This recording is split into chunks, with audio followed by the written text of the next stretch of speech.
All right. How did your predictions go, Loco? 9 out of 10. 9 out of 10. That's pretty good. Yeah. I think right, so this week was pretty straightforward, though. So my pre-draft predictions, I got 10 out of 10, and then my post-draft predictions, I got 6 out of 10. Like Really? in NA, what happens is actually just the better team wins regardless of draft. That's really like how the game works. It doesn't have anything to do with like certain types of team comps. Like even the times where I was like, okay, this is like a great NA draft. Like they definitely are gonna fucking win this game, and then they just like everyone just fucking loses like all the time. Like Let me just to Gamepedia. There was one draft where I considered switching and I didn't switch on it. Which one was it? Fuck, I can't remember. But yeah, like the NA drafting, I think NA draft really matters when the better team has like a heavy execution comp, and I really don't like seeing it. NA teams can't play execution comp. Just play like normal NA comps, and I feel like draft doesn't matter that much. Well, I mean, one of the times I thought that was like pretty evident was like, I mean, sure, we'll get into it. It was like the TSM game. Like when TSM had like the Syndra, Taric, Kalista game, like even though they had Kane, which is like a pretty bad jungler for the situation, like Kane into Trundle, like I thought was just going to be like, it's just going to be okay. It's going to be fine. And then the fact that you have just like Bjergsen, Syndra, you have Taric, Kalista, bot lane, like you should have like some windows to just make plays, like make really easy, obvious plays. And I felt like it should be way harder to play like Bard, Aphelios in that type of game, play the Zero in that type of game, but it just didn't matter. Like TSM was just so bad that they just auto lose anyway. Yeah, that was they big brain themselves. Yeah. I think the CLG one was one where I considered switching. I guess it's kind of weird to talk about CLG as a better team into Immortals, like because they were both pretty mediocre. But I didn't love CLG's comp, and I thought that Immortals might win that after seeing the draft. Wasn't that the same one for you, Dom, where you were like going back and forth on pre-draft, post-draft? Yeah, post-draft I thought they were going to win too. Post-draft I had I switched to Immortals because I just think Immortals draft like should just be better in late game team. Like I don't think that CLG knows how to close out games. And in my mind, it's like, okay, so if you don't know how to close out games and the enemy team has Orin, Orianna, Aphelios, like that should just be a free win for the team. Like when two bad teams play, I feel like the team that has just like the better scaling and like the easier comp overall to play should win. But yeah, I don't know. I mean, I guess IMT is like even worse than I possibly imagined. Like the way they threw that game walking through that choke was just like, damn, like even in solo queue, I don't see people do shit this bad. Like this is crazy. Like, you walk in the middle of 5 people. Like, Dude. We can get into details later, but I thought Altec's positioning was atrocious, and his usage of stopwatch and flash was really, really bad. Like it's a really common thing that I feel like non-experienced AD carries make. They panic flash a lot, and once you use one panic flash, it is so fucking bad because you use flash in a situation where you were gonna die anyway. So one, you wasted your flash, and for like the next 5 minutes, you don't have flash either. So your team's just screwed, absolutely fucking screwed. And there's champions like Aphelios that cannot function without flash. We got IMT and CLG as one of our highlighted games because there was a lot that went talkable in that game, whether it was good or bad. Welcome back, everyone. Facecheck back for the summer. We're here to try to do better than what was week 1 of the LCS, both on teams and both on the show. It was kind of tough, you know. Got crazy things going out in the world right now. COVID's not going to stop us. Make sure that you continue to stand up against racial discrimination and police brutality, all that good stuff as well. But then make some time to tune on in, and we are bringing you all of the action from this week. So, guys, with that long off season, that may be too long for some of these orgs, what did you guys do in the off season? What did I do? I played a lot of Valorant. I grinded the shit out of that game, and then I started up a few projects. But yeah, Valorant and non-League of Legends shit, or non-LCS stuff. I mean, for me, I just played games like the whole time. So I mean, the 2 games I played was League. I grinded back to Challenger. I'm getting my Smurf. My Smurf is like a couple hundred LP off of it right now. And then I started playing chess. Like so, I just started like grinding games. Like I don't know. You started playing chess? Same old. Oh, you played chess? Yeah, before? I started playing chess. Well, it was just like kind of like Twitch meta and stuff. Like I was just like enjoying watching the streams, and then it kind of got me into it.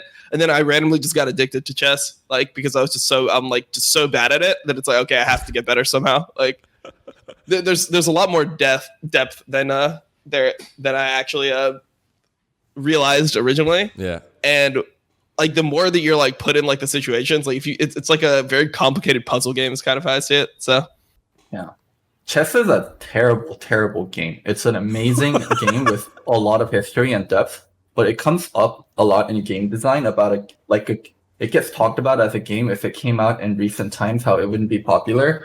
It's hilarious that it's directly contradictory due to what's happening on Twitch right now because so many people are playing it. But there's so much unintuitive parts of chess and like so much extremely, extremely sweaty aspects of chess where like for beginners, it's nearly impossible to play. yeah, no, it's like I definitely think it was the type of thing where like if I got into it younger, I would have like a big advantage. Like I don't know, there's certain things that are just like I feel like I used to learn these types of things like faster or something. But I don't know. I think that's why it's like fun for me because like I always like doing. I play one game I'm good at, and then I learn one game I'm terrible at. So before chess, I played like a little bit of Valorant, right? And like I'll try to mix and match. So I don't like destroy my self-esteem, but also I can learn a lot like doing something. I try to just make sure that it's reasonable for myself. See, even Dom's got to protect his self-esteem sometimes. Yeah. Well, Jesus Christ. On that, because like there's so many times where I play chess and I just feel bad about myself afterwards. I'm like, this is just disgusting. Like that's the amazing reason why I don't play on stream most of the time. So on that, I remember at the end of, I guess last season, solo queue was crap, and everyone's talked about it crap, and now you've got 2 accounts up in Challenger, almost in Challenger. What changed over the offseason that made the game bearable? I don't know why I'm enjoying it more. I think it's just the champions that I'm playing I'm enjoying a lot. So Fiddle coming out, like he's just a really weird and like fun champion, and like I think that's like the thing that happened for me was I didn't realize how much that actually was affecting my own experience, not enjoying the champions that I was playing. So before like it was like a lot of like Karthus, and even though I felt like I was good at the champion, like that was like one of my main like try hard champions or whatever, even though I thought I was good at the champion, like I didn't enjoy playing it really. Like it's kind of a boring champion. You're kind of just full clearing your jungle and then waiting for people to fight and pressing like R at 6. And Olaf was like another really, really overpowered champion early on in the season. I mean, still overpowered now. But just the champion pool that I was playing, I just wasn't enjoying.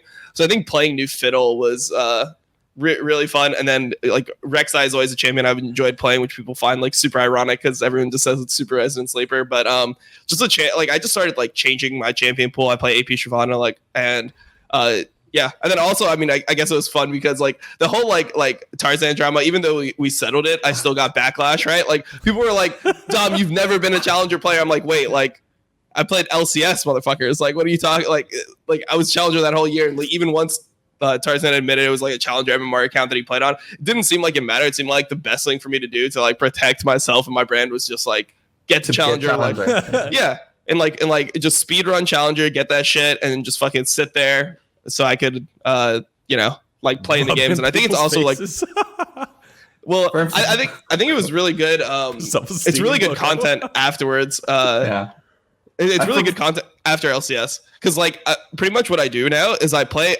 watch LCS and I flame all the players, right? And then I play versus the players I flame and shit on them, and it just gives me like credibility. It's like street cred type shit. So I fuck with it. I will say I was actually very impressed how you handled the whole Tarzan shit from someone that's been in a lot of controversies. I think you came out almost better or even from like how it happened. Yeah, I mean, I thought it was kind of weird. I think the biggest problem with it was that I was sleeping when the Tarzan drama broke. So like it was like midnight or something when he said it, and I was sleeping. So there was like 6-7 hours of me getting hated on. And obviously, like when he did start the drama, there was no facts to back anything he said, right? But that's one thing I learned about the community is, or I think I knew about the community, but I didn't understand how extreme was that. Like if you say something that like defames somebody, but you do it without any proof, the person will still get shit on like super, super hard. So you can just make claims against somebody else and like they're just gonna get like destroyed on Reddit before you ever like get a chance to respond. So I think that's kind of like worrying because I figured that like there would need to be like screenshots or something. And like, even if he did post screenshots, right? Like I would have my own screenshots, but before we even got into like that whole drama where we were both like exposing each other, I was already getting fucked. So I thought that was kind of crazy. The best thing for mental health is to not care about social media and Reddit and Twitter. I think it's really easy for a lot of people to just say that, like, it's the internet, just fucking shut it off. Like, why do you care about Yeah. Twitter and Reddit? But the reality is, for a lot of streamers and content creator, like their street cred, as Dom puts it, is their kind of worth and value. So when that gets attacked, it's hard to stay away from it. Yeah. Did we figure out why? Because as you say, like that is part of your allure and pull as a content creator. Why would someone attack your credibility out of what seems like nowhere, Dom? Well, it wasn't out of nowhere. So pretty much I went on a show. I went on the Crackdown, and we were talking about like solo queue rank and how it impacts. And so we were talking about solo queue rank and like how much weight we should put on it, because there was a drama with like Malice and Yeah. Mm-hmm. There was a drama with Malice and Amazing, and like pretty much like I backed the idea, and the Tarzan was brought up as well, and I backed the idea of like being a top pro is more of an accomplishment than being rank 1 or like a great solo queue player ever is. So like unless you've actually like been there, like you can't really like sit on a high horse and just like claim that you're better than everyone. So pretty much I just like said that on a show, and obviously like he felt personally attacked, and then he decided to expose me, and then I started exposing him, and then it just like got really messy, and then we both just like talked about it. We're just like, all right, this is stupid. We dropped it, and then What's like, just hey Dom, you hurt my feelings, and you're like, yeah, well, I meant it, not as a flame, just more of like, yeah, no, I still hold that point. I think that it's really easy to just say that you're better than all the pro players if you never actually have to like go there and prove it, but like once you're in the scene and everything, it's really hard. It's harder than you think it would be to be a pro player. Like every person goes into pro play like thinking that they're going to just be like the shit, right? Like you're just going to join LCS and you're just going to be one of the top players in the league, etc. But there's like a grind to get there, like understanding like different parts of the game. Like you don't know what you're necessarily weak at, and then also like when you're playing LCS, you don't get balanced matchmaking necessarily, right? So in solo queue, you get a pretty balanced match, right? But in LCS, you can have really, really imbalanced matchmaking. And if you have like a really weak team, you have to understand how to like shore up their weaknesses and like how to cover for people's flaws and things like that. That's right. Sometimes your AD carries Piglet. Sometimes your AD carry is Jinth. Or yes. Exactly. Youngbin or who else? Fabi. Fabi. All right, there's one. That was the one. All right, cool. Another thing I wanted to touch on is solo queue and professional play test a really different kind of skill. Solo queue is how hard can you carry when you have 4 random teammates versus an uncoordinated team, and competitive play is okay. Both sides have extremely coordinated teams with a lot of practice. How good are you going to be? So it is still League of Legends, but it is still completely different. Yeah, and there's so many concepts in pro play that like you're just not ready for, right? Like when you're playing solo queue, I've been playing solo queue like a shit ton, bro. Like I've been playing like 20 games a day, and I'm never seeing these 8-minute swaps or like anything. Maybe Sven has done an 8-minute swap one time in one of my solo queue games, like, but that's all what pro play is. It's like 8 minutes, like 8 minutes happens. Ballin's rotating for Herald. They're taking top turn, then they're re-swapping when Dragon Timer hits, and it's like you're never getting these like free openings. Like you maybe have like the first 7 minutes of the game to maybe create some creative pathing and then like do something that gets your team an advantage. But after that, like you're really just trying to be in the right place at the right time, and you're just like looking to defend like overall team plays rather than make these like solo queue hero plays. Yeah, I'm not saying Tarzan or Malice would be shit in competitive play, but what they're good at in competitive play is different. So they're going to have to learn new concepts to be good in competitive play, and they just haven't done that yet, or they haven't shown that they can do that yet. I like the way that you're able to break that down, Dom. It's more like it's less kind of jungle creativity past 7 minutes and more of be at the right place at the right time and really the macro sense of things. Yeah, I mean, also there's much more stability in pro play. So like, obviously you're going to have some lanes that just go horrifically wrong where it's like you draft a winning lane and they lose. But in solo queue, like one of the things that I tried to improve on the most was just like permanently watching the map as a player. So I'm like, just every single time I'm going between a camp, I'm clicking on two lanes, at least the 2 lanes that I'm pathing towards, and just like seeing like, hey, how are the trades going all the time, and being able to adapt on the fly. I think is way more important in solo queue, because like things are just happening at random. People take really bad trades. People burn their flashes in lane. There's so many like free kills just sitting in lanes that you just have to be really like opportunistic in solo queue, which is something that I think that like after a while of streaming, I kind of like lacked in a way, because I was every time that I would have like a break in between camps, I would like read chat or I would do something else or I would like think about something to say. And I wasn't like currently just like watching every single moment of the game. Damn. Well, I think we've hit a lot on solo queue changes, difference between streamer play, pro play. Last thing I want to hit on before we get into the matches and before the LCS is a thing that affects you guys, affected me a little bit, but definitely you guys more, the DMCA shit. Like, Dom, you played the clown music and then realized it was owned by Universal yesterday. Yeah. I had no idea, so I ended up looking it up. And so the circus, like Welcome to the Circus, or what is it called? Like March of the Gladiators, that's the name of the song, is owned by Universal Music Group. If you play a cover of that song on your stream, you're okay. But if you play the actual song owned by Universal Music Group, then you're in trouble. I played the actual one. What? I feel like I just wanted to touch on this real quick, but as both of you guys as, big streamers, how is this like, how do you feel? Do you feel like Twitch let you down? Do you feel like, well, it's about time they're going to get paid? Or how do you feel? Look, let's start with you on that one, because I feel like it's kind of nuts. I'm definitely not a big streamer, but I will talk on it. I was warned by Ryan Morrison years ago when he definitely told me about playing music on stream and playing music in general, and he said it's going to be a bomb one day. So it's not like I completely didn't know about it, and I play music like kind of nonchalant, like without thinking about it that much. And yeah, I guess it's not a huge deal to me. Maybe I'll get my channel deleted, but I also don't think I'll get my channel deleted. And like my stream isn't that much about music, and I don't like having music on when I play anyways. So yeah, for me personally, it's not that big of a deal. Yeah, I don't know. I think the just overall concept is really retarded, like how they're coming at it, where they're not DMCAing VODs, they're not DMCAing like live streams, they're DMCAing clips from 2017. And if you just think about like, who the fuck is like, I want to hear this banger song, let me go listen to like it in 60-second clips on a like a foreign website. Like any song that you want to hear right now, you can just go to YouTube, type it in, and like probably just like listen to it or find like some version of it, right? So who the fuck is actually going through like clips from 2017 to hear like old bangers? Like what the fuck? Like it's just such like a weird concept. Like if they were DMCAing VODs, I think it would be like way more like just way more legitimate, I guess.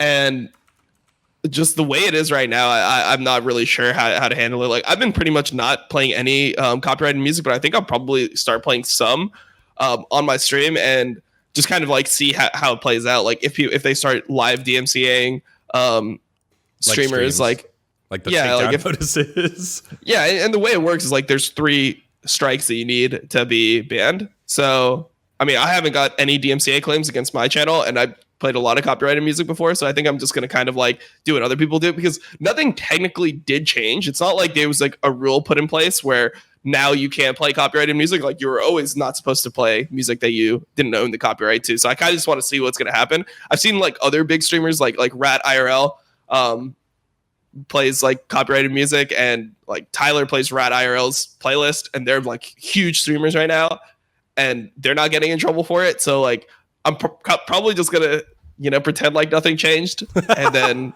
see like what happens. Like see if I get like an infraction. And if I get an infraction, then I'll just really like be to the book or by the book, I guess. I don't think Twitch will do a mass ban. I don't think that is like the future of it. I think the future might be like Twitch tells you like overall as a website, like, hey, don't play this kind of shit. But the future where like major big channels get deleted because of DMCA isn't going to happen. Well, there was a pretty good breakdown by esports. Devin Nash. I guess Devin did it. Esports Law. What's his name? Oh, fudge. Morrison. No, that's not Ryan Morrison. Esports Law is the other guy. Bryce. Yeah, Bryce Bloom. Bryce Bloom. Yeah. He basically showed a flow chart of like, okay, the owners can't persecute the publishers, the websites, so the YouTube, the Twitch, if the website makes an effort to stop it and they have set guidelines. If those set guidelines are broken, so the 3 strikes in case of Twitch, and they still allow it, then the publishers, Universal, can sue Twitch for all infractions, not just that. So they might actually ban accounts. Like they might have to ban accounts because They haven't been out of random though. Like I guess it isn't out of random, but they will have like announcements and stuff. Because like right now, like Twitch has been like, "Hey, we're looking to solve this." They're not gonna be like, "Hey, our solution was all you fuckers are banned." They're gonna be like, "Our solution is going forward, blah blah blah." All right. Well, we'll see. I just wanted to touch on that one because it's been a very long off season. Possibly too long because these teams feel like they're still on vacation. And here we go. Week 1 in the books. The teams now have shown up and they've been used to this remote setup and it doesn't feel like a lot changed. Cloud9 still looks good. FlyQuest still looks good. EG still looks good. CLG looks awful. IMT doesn't look great. Golden Guardians looks better. Team Liquid looks better. 100 Thieves exists. Ryoma is still he's still there in the mid lane. Guys, big takeaways of week 1. Big takeaways like I'm just surprised. Feels like spring. Like some of the games are still so incredibly messy, and then it's also being played online. Like some of the games are still just really, really bad. Like that's my big takeaway. Yeah, I mean, I think the quality is really bad in terms of just like what's. There's no games that are close. There's no games that are like you feel like are being decided based on like high level outplays. It just seems like one team just like is trolling. Okay, great. Brahma played Zoe, but he can't hit a skill shot. Okay, they just lose the game based off this. Meteos plays the most broken early game champion in the game. Dies 3 times early. And then now he's not able to like have an impact. I don't know. It's super. Plays the reverse matchup and loses also. Yeah, plays the reverse matchup versus Blabber and just gets shit on. Like I don't know. It's pretty.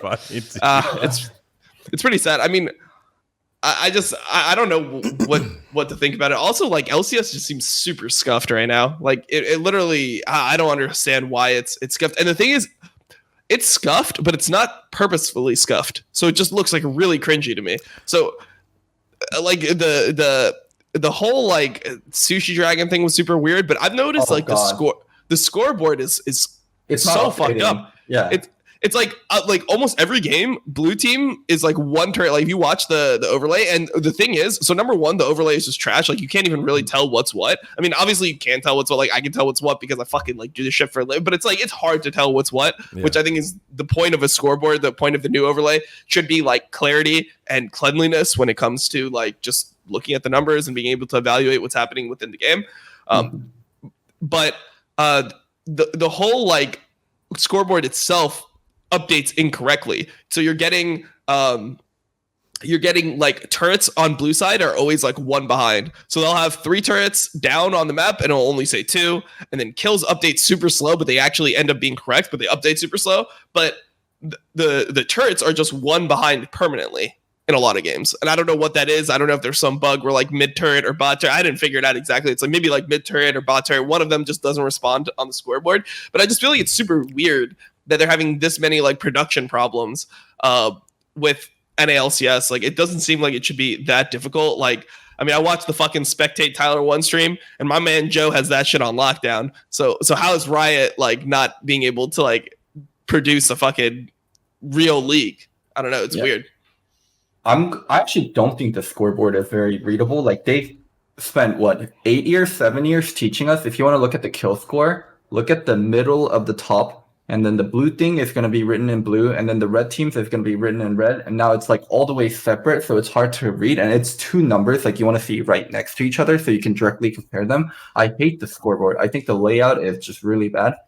And LCS being scuffed overall is really weird for me because at the end of spring, like during playoffs when it was being played online, it wasn't this scuffed. It was pretty smooth. And sometimes I would even forget that, hey, LCS is being played online, other than like the whole webcam shit. But now it's the still like work from home. It's the still thing being played online and having so much technical issues. It's just really jarring comparison to LEC. I know LEC is in studio. I know the Corona situation is much better in Berlin than it is in LA right now. But still, like, my God, it just looks so bad as a product in comparison. Yeah, you know me, I'm the Riot defender here, and it's tough to defend this, right? Because what it feels like is there was a lot of ideas, and people went and did those ideas and then mashed it up together, and you got this weekend. I believe like there's some good ideas in there. I think the LCS Dome, people were complaining about the look of it.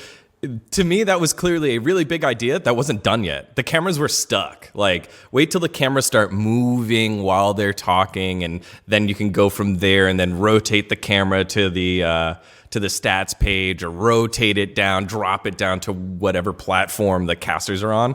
That's going to be super cool. But it wasn't ready yet, so it was basically like, hey, here's some faces on these like little square TV things. We didn't even get to talk about that yet. How do you guys feel about like the virtual 3D thing? Like, I hate it. I think the vision for it is really weird. I would have preferred clean overlays instead of like cameras and like webcams and this like weird, what's it called? Weird dimensions, like the square instead of the widescreen. Like, yeah. And it kind of being faded out, like it being in a curved screen. Like, it just looks weird to me. It feels like budget Sport Nation. It feels like. It feels like pardon the interruption or something. That's literally how I was doing it. It feels like PTI, but I mean, I don't really mind that stuff as much because like it's just like preference. But the other stuff is like straight up bad, and that's like the thing that I think is unexcusable. Like for that, it's like maybe somebody thought that this is, but like that to me is different than having fucking Sushi Dragon doing like his little like. I guess I don't know. I don't really like. I've watched his stream some, but I think he's like purposefully cringe. Like that's part of like his gimmick, right? Like it's supposed to be like troll, but like the whole like, yeah, we're like LCS fans. Like this, I said this before when we had the Jax Anderson fiasco. The number one thing that you want as like somebody who's like into like pro gaming is you don't want to be embarrassed for what you're like, what you for what you like. And it's so hard to not be embarrassed when you see like some like scrawny kid like fucking moving awkwardly like with some like virtual screen. I don't know, like it makes me physically uncomfortable, you know? Like, I don't know. I can't handle it. I guess I'm the only one. I liked it. I liked Sushi Dragon's edition. Wait. Let me just defend it a little bit. I liked it because we already know what's going to happen on Friday Night League and the process. It's, hey, we have a delay in our talking, so we're going to clearly, as an analyst desk, not talk over each other and make it feel a little more stiff than what it normally would. And then we're going to go ahead and kick to the game, and the casters also have delay, and there's going to be delay. And then afterwards, we're going to go to an interview with delay. Like Sushi Dragon having his own segment, he doesn't have to worry about anyone else. And so it kind of made it like, hey, look, at least from a technical standpoint, this is one smooth thing, one big idea that will get better as time goes on. I will say, though, when I showed it to someone that doesn't watch, she was like, what the hell is this? I was like, it's not going to get better. Wait. I don't think Sushi Dragon is a bad creator at all. I think he's one of the most creative creators, and he is a really good content creator, in my opinion. When Sushi Dragon's whole dancing thing was used at TwitchCon for one of the big parties, I'm trying to remember what year. It has to be 2019 or 2018. Yeah, it has to be 2019.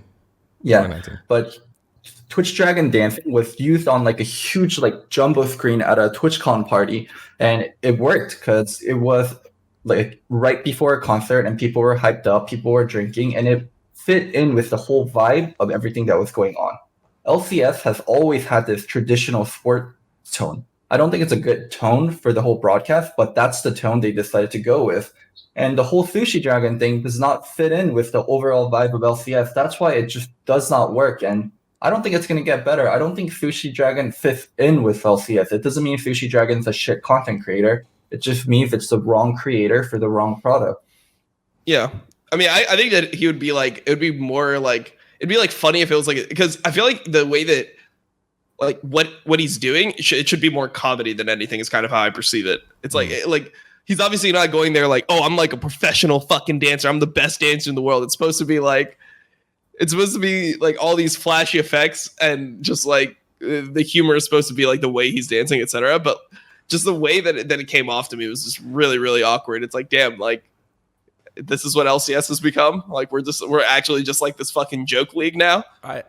Okay, so now I identified my favorite part. My favorite part is knowing how difficult it is to put on a show and how difficult it is that his show is to put on in general, and that he does it all live. And then when you catch something that's wrong or something that breaks, he does a good job covering it up. Like at the very beginning, he goes, "Oh, I didn't know you were a big C9 fan, Deborah.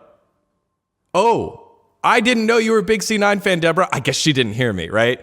Like he just covers it up. And to me, I guess that's what was endearing and not just like the overall tone of what he was doing, right? I was more like, damn, he covers everything like really, really well. It's just funny. But I think you make a good point, Loco. Another thing is, how'd you guys feel about the whole Obli being removed there, Obli going separate ways? I mean, I was wondering, like, Obli, Daniel. I know you're good friends with Obli, so I'm really curious on what you think. I think it hurts the soul of LCS fans. Like Avali and I were there at the same time, and Avali I think connected and connects with the fan way better than I do. And I think when she's not there, the LCS loses their fan conduit. Maybe not the only fan conduit, but a major fan conduit, like a major person that feels understood, right? And she can speak the language, and that's all hidden, like the weebiness, that's all hidden behind someone that is one of the most driven and hardest workers I know in the space. And so to lose that, and also lose Jat, you're losing a lot of the personality of it, and you see this vacuum being filled by a bunch of ideas like Friday Night League, and I think, Avali was a big part of that. Yeah, I'm not sure how I feel about like just the direction that they're taking. I felt like the thing that Avali did was she made it so so for example, when she was there, she always had these ideas to bring in different content creators and things like that. So for like me, it was like a way that I saw it as like, oh, like she wants to improve the broadcast, like that's what she's good at, and she kind of like felt like she got there like in a kind of like normal way. She was around LCS a lot, she worked for teams, etc., and then she ended up going to work for LCS itself. So she had like previous relationships with players, relationships with organizations, etc., which I think just like is a good way to just get into the space. But like the person who they pretty much replaced her with, Latigris, it's like I don't even know where she came from. Like I literally don't know who she is or like how she got here. And it's like the way that they try to make her into Avali. Like when Avali was doing the stuff she was doing, it kind of worked because it was her. But like Latigris doing her freestyle rap, like it's one of these other things. It was like the Sushi Dragon thing 2.0. It's like I literally just muted it the entire time, and I just didn't watch either of it until afterwards because I knew that I was going to be like tilted from it, and it was going to ruin my co-stream if I'm watching both of those things. So I don't know. I was like, it's like I don't want like a really cringy freestyle rap. Like as somebody who like I listen to a fuck ton of freestyle rap, like it's one of my favorite things to do in life. Like listening to like a super forced generic freestyle rap is like, I don't know, it just really tilts me. Loco, let me give context real quick before you make your point. So save your point, because Gabby and I knew Gabby before I knew any of you guys. Gabby and I came up from the amateur scene together back in 2016. Like Gabby C. Tigress. Le Tigress. She was a host at that time, and then she won or was like second place runner-up on the reality TV show The Caster by Smite Pro. And so she shifted over to being a caster for Smite, and then came back to Riot around last year when we did the collegiate championships together. So wait, people watch? There's a reality TV show around Smite. There was. High How many viewers does that get? Yeah, like I don't 12? know. I think there was only one season of it. Yeah, there was probably only one viewer of it too. But okay, continue. It was a cool idea. I thought it was a cool idea. All right. And so Gabby, there's concept. I just want to give context because Gabby has been around League for a while. I don't know about the pro scene, everything that you just said about Avali, but definitely has been around the League in a while. And I don't also, so to your point about Avali, Dom, I don't think they're there to fill the same role. Avali, I think, was placed in this personality, interviewer, and sometimes host role. Gabby is there as a host and sometimes interviewer and personality role. They're going to be directly contrasted, though. You know that, Daniel. They are. But it's my job to try to give a little bit of context there. Okay, go ahead, Loco. Yeah, I mean, I'm also biased for Gabby because she's someone I knew personally when I lived in San Fran. So, and I want to say good things. I think Gabby's very buttoned up, and I think Gabby's very technically good, but Gabby gets directly contrasted with Obli, and she doesn't have the same relationship with players, and she also doesn't know the players the same way. So the interviews that she can be doing, when you compare it directly with Obli, comes off awkward. Even though it's all technically good, even though everything she does is correct, she doesn't know as much, and she doesn't know how to phrase things the same way. So yeah, I think she's left in a really hard spot where she's trying to fill a hole that she doesn't have all the skill set for or all the experience for. So we've touched on a lot of these things that aren't going great, but I think my answer to that, if I was still being the Riot apologist, is like, it's week 1 during COVID, and LA still shut down because of COVID, and that doesn't even attest to all the things that are happening with the, I guess, social reform and policy reform outside. So the protesting and the, getting involved in your society a lot more, right? I think that's a big thing. Should work come into play right now? Sure. Like, yeah, it's your job. But here in LA specifically, because I don't think a lot of people understand, it is a big deal and a big topic that's happening right now. And one thing I did want to applaud the broadcast for, both Gabby and Dash did this, was their presentation of supporting Black Lives Matter and saying we stand against racism and police brutality. Like no other sports broadcast, no other esports broadcast. I've been told by other shows that I did earlier this past month, don't talk about anything. And Riot took that one head on and did their 8 minutes and 46 seconds silence. I thought that was super cool. Yep. I think that Riot, like the thing that's so funny about Riot is like whenever they do something good, it's like in the same week they have like one of their top executives just talking about like how it's like this guy's fault. It's like this shows like if you do bad things are coming. It's like, wait, like this motherfucker was murdered for like 9 minutes. Like no. It's he did bad things, so bad things were coming. Like it was so crazy to like read that. Both of those things come from like the same fucking company, That was bad.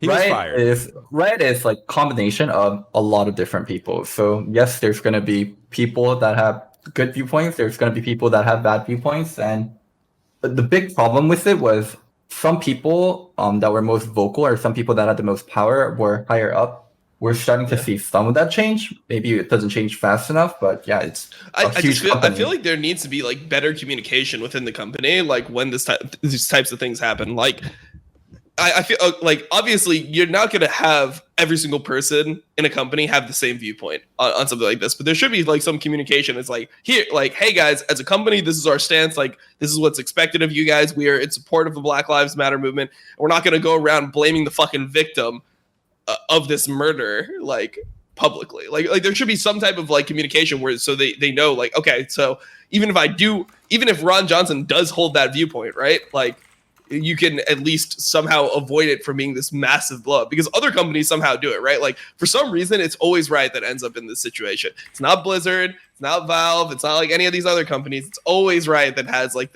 like some crazy shit happen. Oh, the fucking homunculus thing from Riot Sanjuro, like mistreating women in the workplace. This guy with the like. I don't know if it's a racist tweet, but just like a really poor taste tweet. Yeah, an insensitive tweet about race. Like, there's always some shit wrong with like the way the Riot handles these situations. I just wonder why it's always Riot and it's none of these other companies ever. Yeah, I want to talk about LCS, but before we get to that, I do want to ask Daniel about the whole Riot thing. Like, from what I heard, Riot has a culture of speak out. Like, speak out when you see something wrong. Like, speak out when you have like an opinion. So is that part of the reason, like, why there's like different voices like that are loud and that are like happy to be loud or that feel okay to be loud? Because if you work at a large company, it's most of the time like shut the fuck up and listen to your leadership. Where Riot goes the other way, and like if you have something to say, like speak up. Yeah. So I would say that's why it shows up more in Riot, because people do speak up when things aren't correct, and the people that are the ones that are having bad takes or, being insensitive, being racist, being sexist, whatever, I think those are people that have spoken out and haven't been apprehended early on in their career, and then they get to do it, right? So, for example, Ron Johnson, I think is the name of the guy that got let go, is a new executive that came from TV. He came from TV. So probably in the TV space, this was normal. This was okay. He's the boss. No one's going to say anything. And I think he got smacked down by Riot culture very quickly, and unfortunately it looks bad on Riot. But Riot did act very quickly and let him go. Like, he got fired. So I think... Well, I wonder if that's the case, because if he is like... Because I feel like that would make it worse, right? Like, if he has like a history of acting this way, and you hire an employee, like, I just feel like you should have some type of like background check to like understand like the person that you're going to be working with in the future, outside of just like their... I think it's easier. It's on Facebook as like a private space. Like, I can say whatever the fuck I want on my Facebook, and no one's gonna like persecute me for it. No one's gonna like screenshot it and put it up there. Especially if you're on the older side and you don't see like social media canceling people this much, and you don't understand like how much of a microscope Riot is under and Riot executives are under. I think that is a mistake that can happen. Yeah. I don't know. It's weird. I mean, I feel like that always speak out thing. I've heard like conflicting testimony on that. There was that article by Barry Hawkins, who is like I'm sure you guys are familiar with it.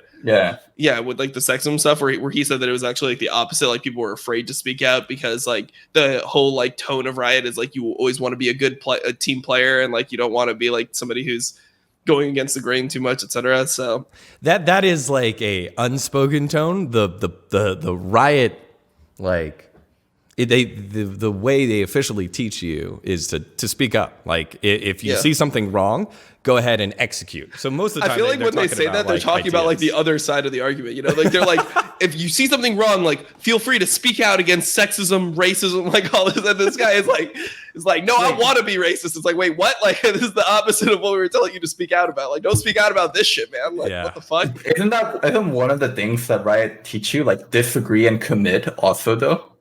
Like, that's a huge thing that I hear. You fight hard for an opinion, and then if the team decides it's the best thing to do moving forward, it's a good thing. It is usually good to execute a plan. So it's like a shot call. Think of it as like a shot call. Is it better to be split on one shot call or be together on a okay shot call? Like, I think that was...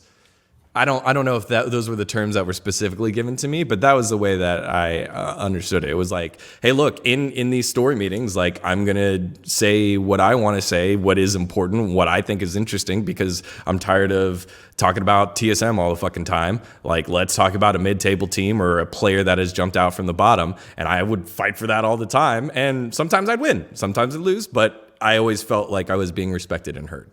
So that's an example. That's a good example of it.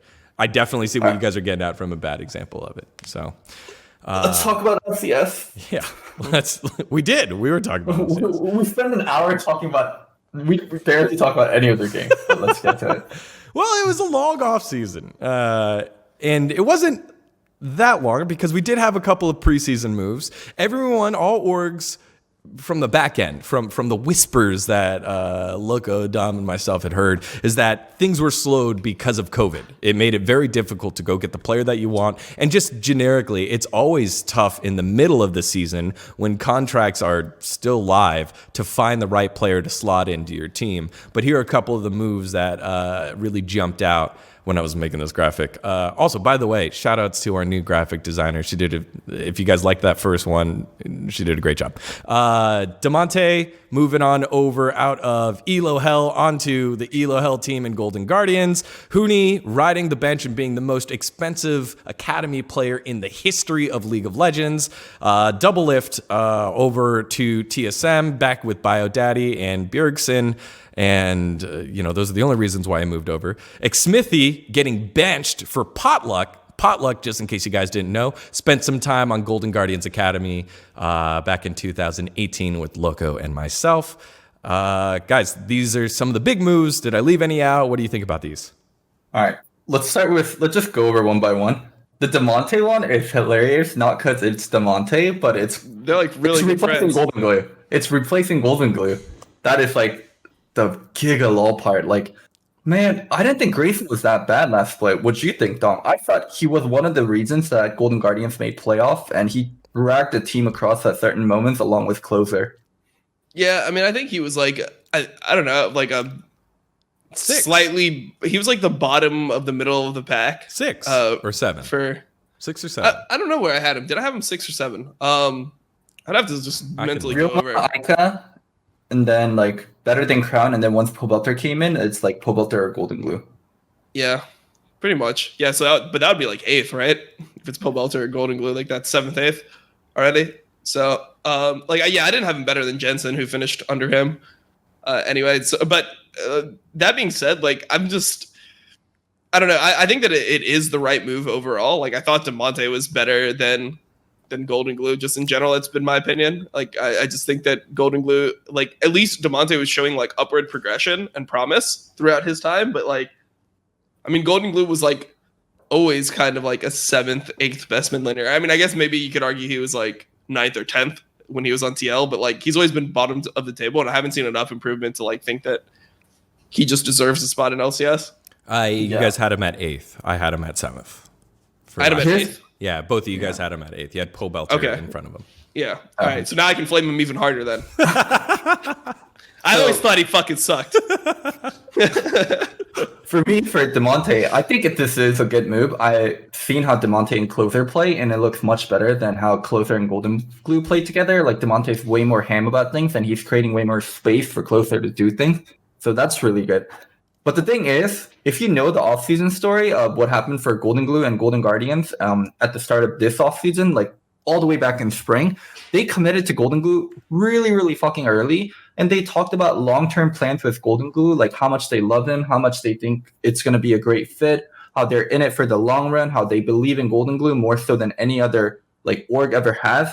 Like they gave Golden Glue all those things. Like they talked about that with Golden Glue, and he committed to them extremely early, and they committed to him extremely early.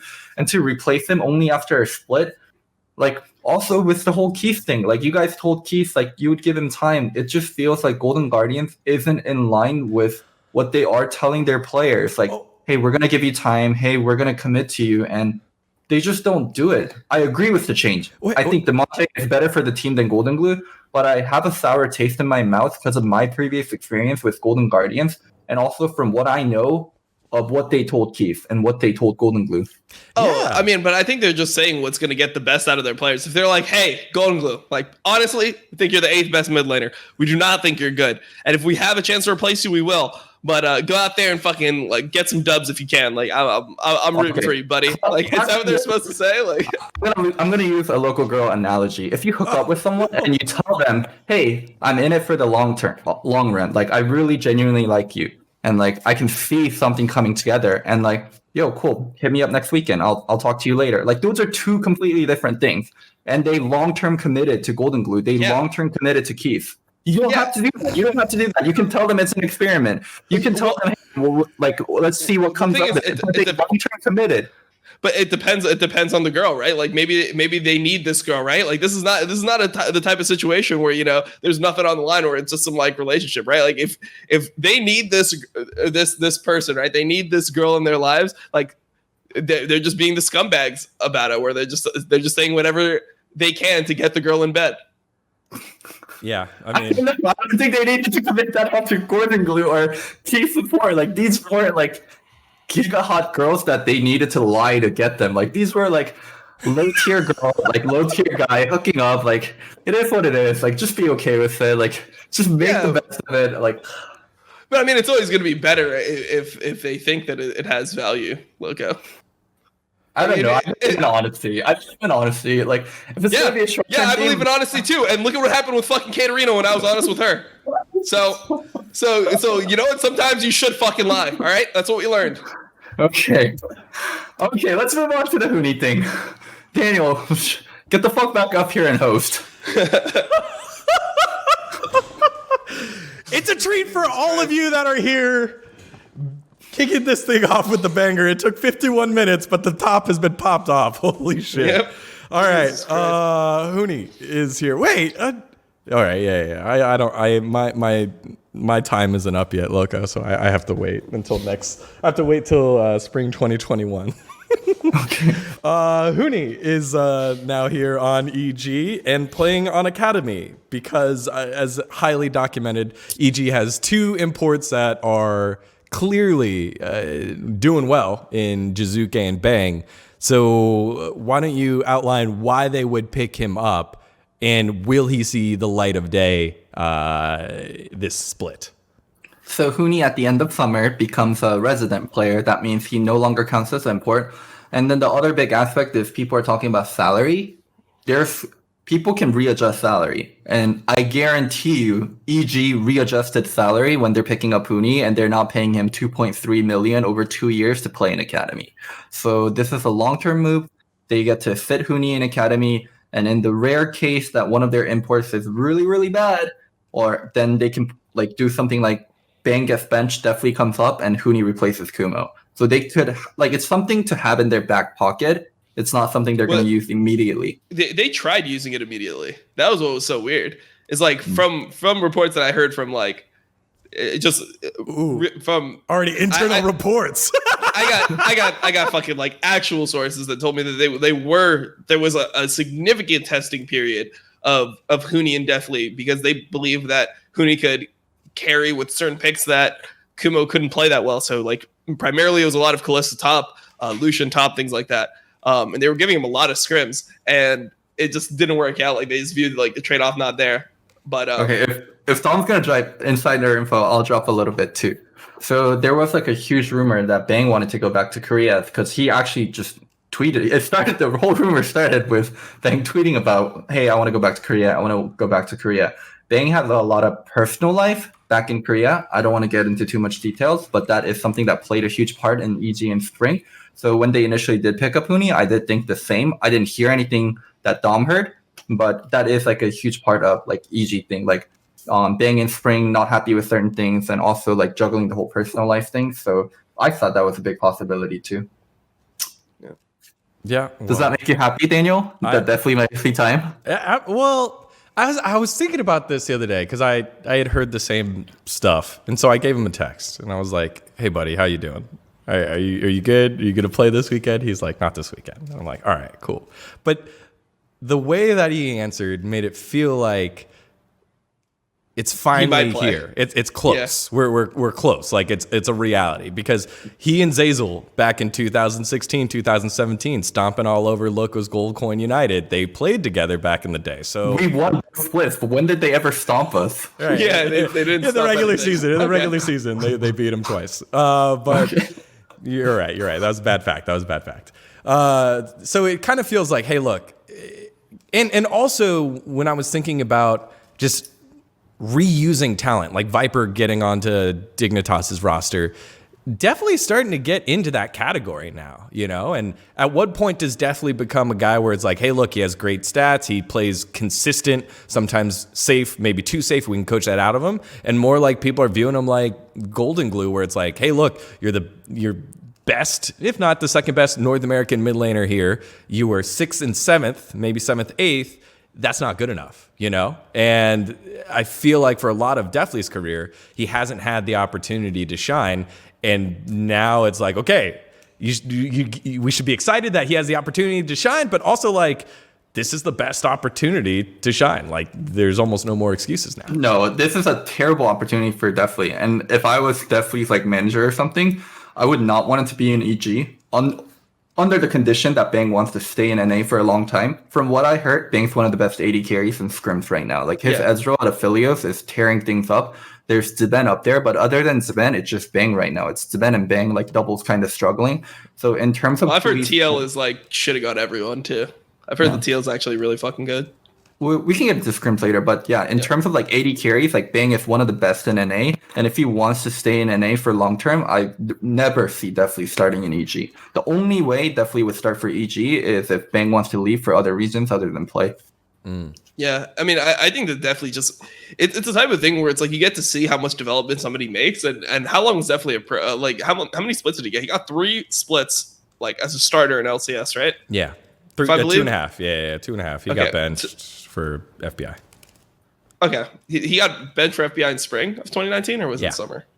Okay, all right. So, I mean, he got time, right? You're right. It was summer, but yeah, he got time. Okay, so it was summer. Okay, so if you get 3.5 splits, almost like 2 years of LCS, like I feel like if you're not already like coming into form and shitting on people, like other options are just going to be more attractive. Like I'm sure if TL got to choose between Deathly and Tactical, they would go Tactical every time. You know, like because of just the promise that Tactical could have. Or even Johnson.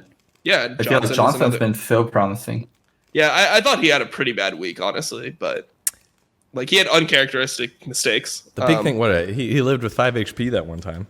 Good call. Yeah. I think.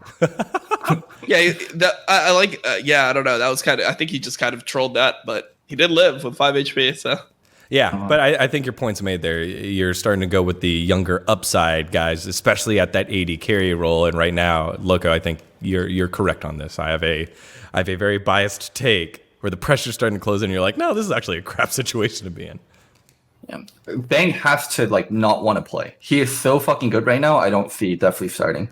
So yeah, or Huni would have to be really good. Like definitely would never start, and it'd be like, hey man, like we expect you to like actually play well. It's just like, just don't suck as hard as we think you're gonna suck. Like that's pretty much what people are gonna come into this with, you know, because it's like if he plays decently, like it's never gonna be is he better than Bang? He's never gonna be better than his replacement. It's gonna be like, is he less bad than Huni's Kumo. replacement is? Yeah. Like it's like who's worse, Huni or Definitely? Or sorry, Kumo or Definitely?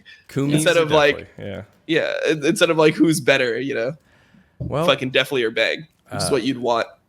So is there yeah. Do you think Huni will play? Just yes or no. Do you think Huni will play this split? Yes or no? It just really depends on Bang and like how moody he's being and if he wants to go back to Korea. Like it literally just has to depend on Bang's personality and what he wants to do because Bang is so fucking good. There's no way he's getting replaced in terms of play. Huni's not playing because of Bang. Dom. I don't know. I thought that they were gonna actually get them time in week 1. That's like what it seemed like to me. So I guess I'll say that I don't think Huni's gonna play at this point, but maybe he does. Who knows? But I would guess no. Highest win percentage at Worlds in LCS history. Why are all AD carries divas, by the way? Like, what is it about the It's role? a wide receiver role. It's like why are all wide receivers like divas? Because you feel like a god when you get that catch. You feel like a god when you murder everyone in a team fight. Like it is literally the diva role. So that's why AD carries are divas. What is the jungle role? Are you like the offensive lineman? Dom? The crackheads. Yeah, yeah. No, the jungle role is like. The jungle role is pretty fucking alpha in pro play, in my opinion. I think it's the most alpha role on the team. Really? Can I talk to you about my favorite team, TSM? Okay, sure, yeah. Yeah, and we get to talk about why they suck, and it's because their jungler is an alpha. That's what it is. Well, speaking of TSM, Doublelift moves on over to the AD carry role there. Spica also taking the full-time starting spot away from Dardoch. Yeah, this should be net good, right? I think it is net good. I do think TSM upgraded 2 roles. I don't think Spica is a better player than Dardoch. Maybe he is, but it's a little bit comparable. But one thing I know to be true is Spica is going to be a better jungler for TSM than Dardoch was for TSM. I think Dardoch was an atrocious jungle for TSM. Yeah, I mean, I think that... I think because you know what it really is. It's like, so when you get put on the fucking Jarvan Sejuani duty, like what's your attitude gonna be like? That's really what it is to be a jungler for TSM. It's not really like how well can you play. It's just like when you like eventually have like all your rights taken away from you and you end up just being like a support bitch for the team, like how much are you going to like whine and complain about it? And like I think that Speaker will just be happy. He's like, hey, I'm just an LCS. Like, hey, like whatever. Like it's like, oh, I got a Kane game at least. Like, I mean, I ran it, but like it was fun, you know. Like I don't know, it's something. And Spica is loved by TSM internally. There's so many people in upper management that love the hell out of Spica. It was funny because I was talking to them about this not a year ago, about like 6 or 7 months ago, but they were so fucking high on Spica. Mm-hmm.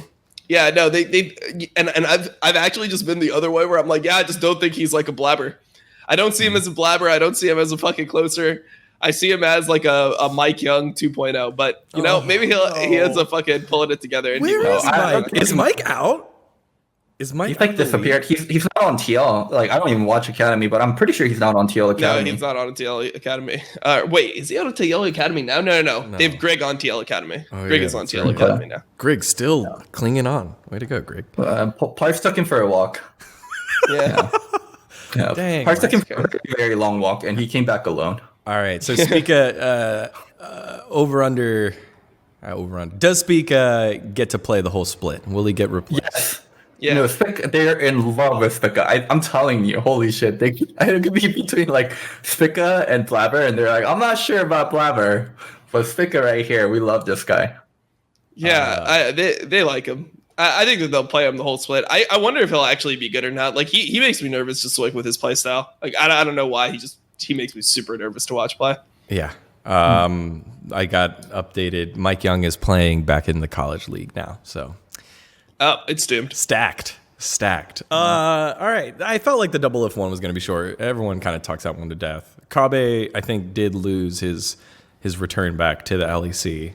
So that probably did make a couple of management folk in TSM feel justified. Yeah, see, they were crap. It's crazy to me how fast like LCS careers just become nothing. Like how fast people just become irrelevant. Like you have to think about like Mike Young, what was the all-star jungler. Yeah, rookie of the spring, or rookie of the split.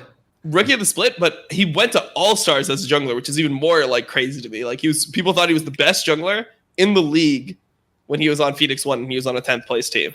So he went from being that's just Reddit fans. Oh. Yeah.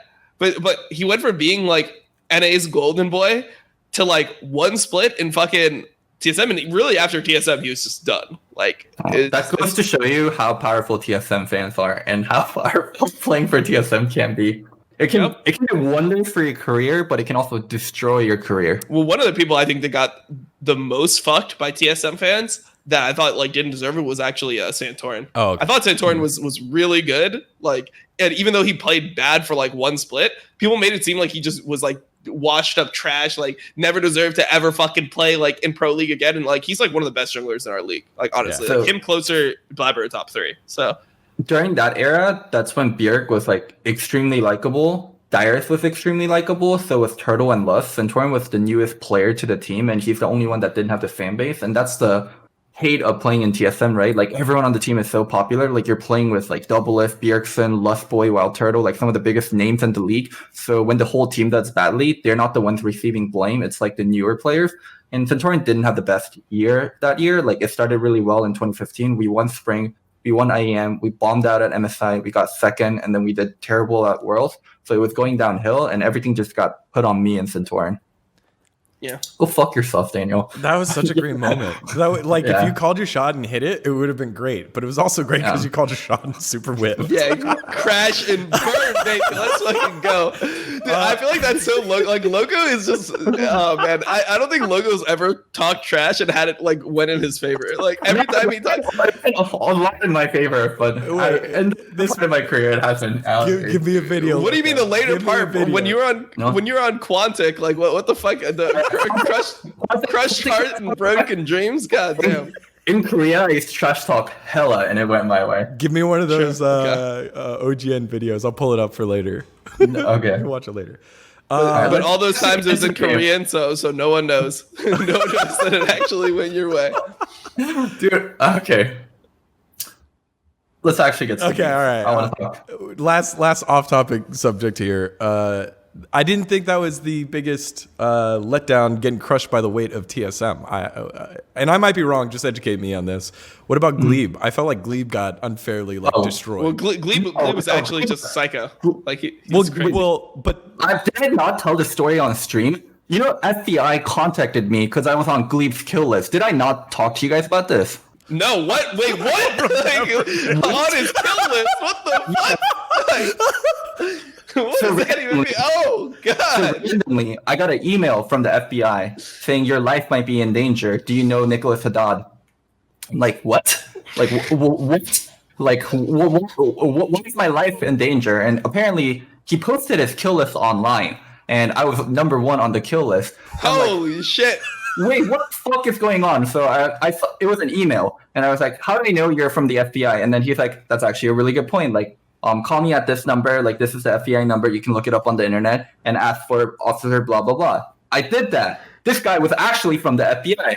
And I'm like, well, there's a public event that I'm going to go to, and I'm a public figure. Like, is there anything I can do to protect myself? Like, is there something I can do? And they're like, unfortunately, like, until action's taken, like, there's not much we can do. But do worry, like be on the lookout. Like, take precautions. we can't do anything but be scared. Wait, so you're just gonna get murdered by Glebe at any moment? He's just gonna show up like. He apparently posted his kill list online, and I was number 1 on it. So Yeah, I don't know. fun times. Crazy. But don't talk about Glebe as in like he got fucked by TSM. He is literally just a crazy person. Yeah, that's so insane. I mean, have you seen his AMAs? His AMAs are like, that is actually such a good read. Now, if you want like to just like if you're just like a psychopath like me and you just love like watching just like a descent into madness, like you can watch Ellis's stream, that's one, or you can watch you can read his AMAs from like 2018 that were recently posted, where he's like former pro player and he just like gives his take on things. It's so out there that you just have to respect it, you know? Wait, did you not see Gleef blow up on Twitter with me? Oh yeah, I saw his blow up on Twitter with you, but then I also I mean, I was just involved in that shit, right? Like I was a pro player when he was a pro player, so like when he was on Fusion and all these random, I don't even know if it was Fusion. He was on some like random challenger team after TSM, and they would have to like cancel scrims because he would just go crazy. Like it was just a thing. I don't know. All right. Yeah. Well, thanks for that. I guess I was wrong. Logo is the most then the player that got crushed by the weight the most, Santorin. In your opinion? For like unjustly crushed, I do think it's Santorin. Okay. Yeah. That's what I meant. All right. Well, we wrap that up. Also, I'm also wondering, like, what other emails do you get? Do you get the Nigerian princes that you hit up so you can go get your $10 million as well? Hey, this is the FBI. Please email me and call me at this number. Last change here. Xmithy and Potluck making the swap here. So, my Filipino brother gets benched for Potluck. Potluck spent some time over at Golden Guardians, always highly talented, had some difficulties communicating with teammates. Specifically, him and Bob Chin used to butt heads all the time. But I always thought he was a talented kid and always meant well. Now getting his shot here and looked okay. What do you make of this move, Dom? I mean, I think that they just need a more mechanical juggler for that team, right? Like, you're never going to win a game with Xmithy. Well, I mean, this is what I said. Obviously, they won some games. I think they ended up in 8th place. So they did better than I thought that they would. I thought they would be like 9th place, and they ended up getting to 8th. So I don't know if that's a testament to them being a better team than, or like Xmithy being better than I thought at leading a team like that, or being a better fit than I thought, or just the fact that TL was terrible. But I think that like a jungler like Potluck that can play Graves, Lee Sin, like those types of champions, I always feel like that gives you like a better advantage when you're playing with a bottom tier team. I think the whole thing about Xmithy playing Valorant, there's like the whole rumor about all Xmithy did was spam Valorant.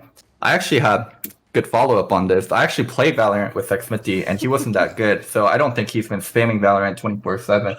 I think the whole him getting replaced has a lot to do with Potluck being really good. And I do think he's been slacking on solo queue, but that's who Xmithy always has been. He's never been like a solo queue grinder. Yeah. And even with Licorice coming out recently and saying, I don't actually play that much solo queue. I'd rather use Practice Tool or finding other ways that aren't traceable to the public or even people trying to find your way in. There are other methods of practice that are finding success through other players, and Xmithy being one of those OG guys he's not a grinder of solo queue. So I don't I mean, I don't know. I feel like that's just kind of like an excuse, just being like, oh, I'm just OG, man. I'm just not a grinder. It's like, what? Like, there's people that are OG that are grinding out here. So like, I don't like the Xmithy Licorice comparison because Licorice uses that time to do something else. Xmithy does play other games a lot.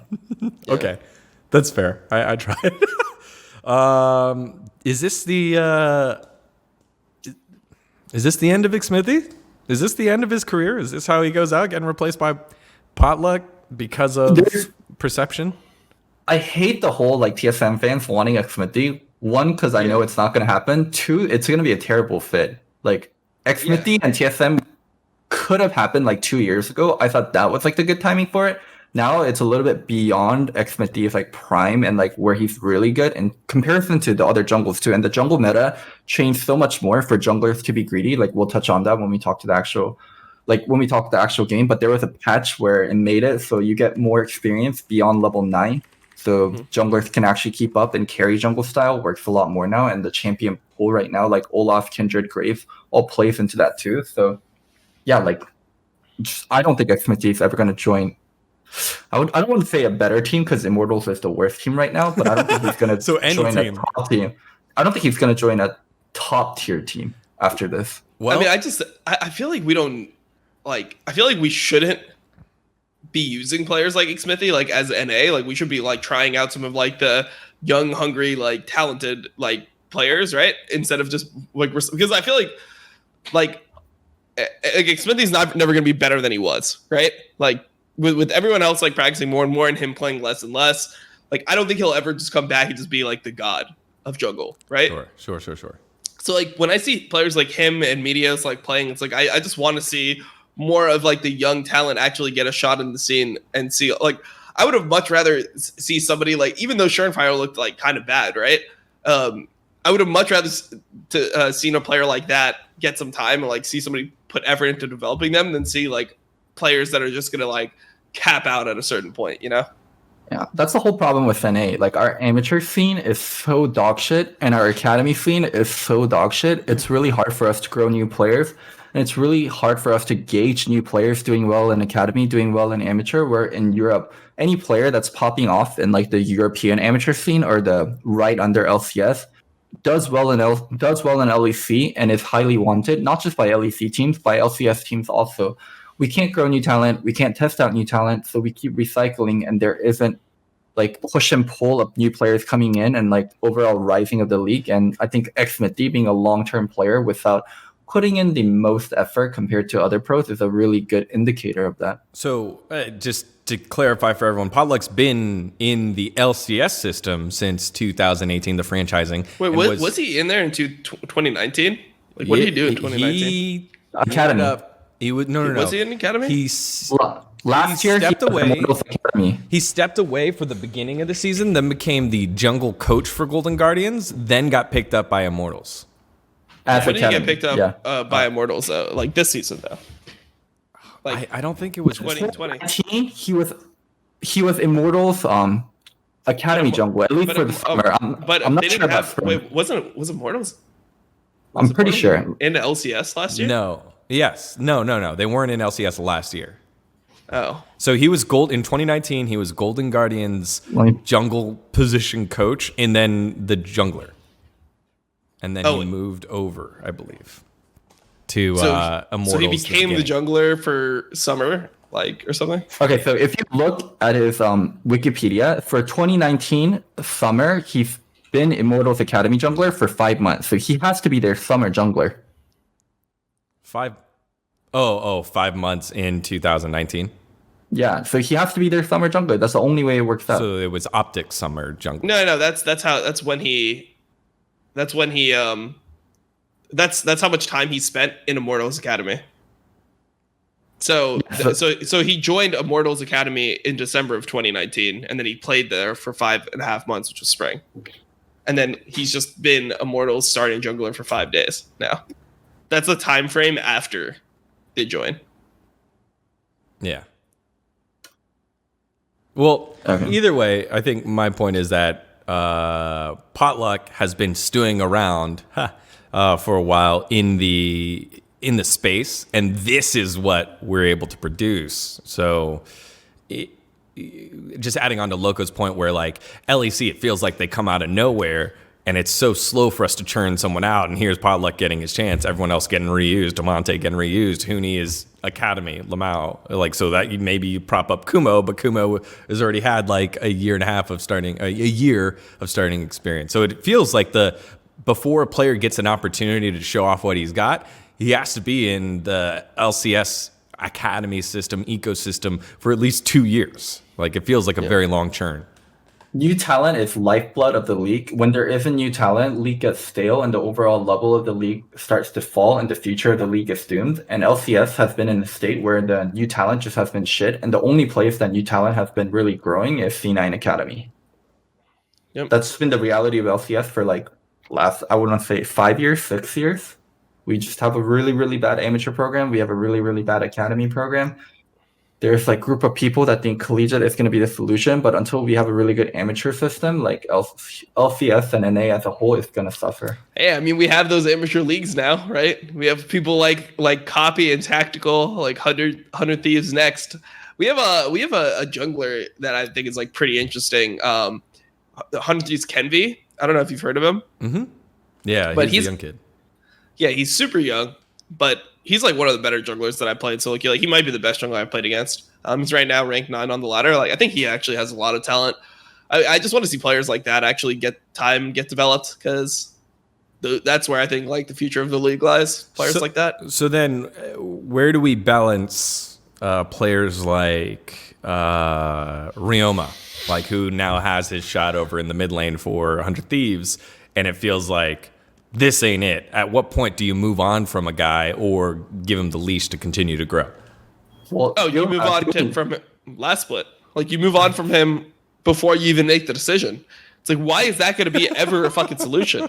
Like, what the fuck? We don't need Ryoma if we have good NA mid talent. We needed Ryoma because we had no good NA mid talent. We didn't need Ryoma. We never needed Ryoma. Like, what do you mean we needed Ryoma? Like, what? Just pop in Soy Luigi, dude. He's good. Yeah, we needed another split with Soligo. That's what we needed. No, we needed Demonte to not spend a split in fucking Academy. I would rather have Golden Glue in LCS than Ryoma in LCS, to be clear. Yeah. I would rather have Golden Glue in LCS than fucking Ica in LCS. I would rather have Pobelter in LCS than these motherfuckers in LCS when the split started in spring. Okay. Fair points, but my point regarding NA still needing a really good amateur scene stands, and like that's where we're really fucking up. I don't think like there's really big problems at the top. There's some problems, but it's not the problems at the top that's really holding us back. It's the problem from the bottom and up and coming. Like we just have no up and coming realistically. Sorry, I was trying to finish your point there. I was like, yeah, who was in front of Pobelter? That I don't know. At the beginning of 2020, I would have said I'd rather have Pobelter than Crown, until we saw what kind of crown we got. Wow. That was not so great. All right. I think we dove into the preseason moves and the academy. And right now the sirens are telling us it's time to move on to the next topic. And it's TLTSM. I thought this match was going to be hyped. You know, it was built up. This was the move. This was the trade. The two teams that are trying to find their way and hop past EG and FlyQuest and 100 Thieves on the ladder. And it ended up being a stomp. And Avali actually tweeted this out. Doublelift was the problem, with the lowercase and uppercase changing for those of you that only listen to audio. And TSM got smacked. They got obliterated. They got shit on. TL had the start that they wanted. TSM looked very lifeless. And Doublelift acknowledged this in his interview after they basically did the same thing to Dignitas in their second game. Guys, let's go into the action. What'd you feel about this game? I know Bart got buffed a lot.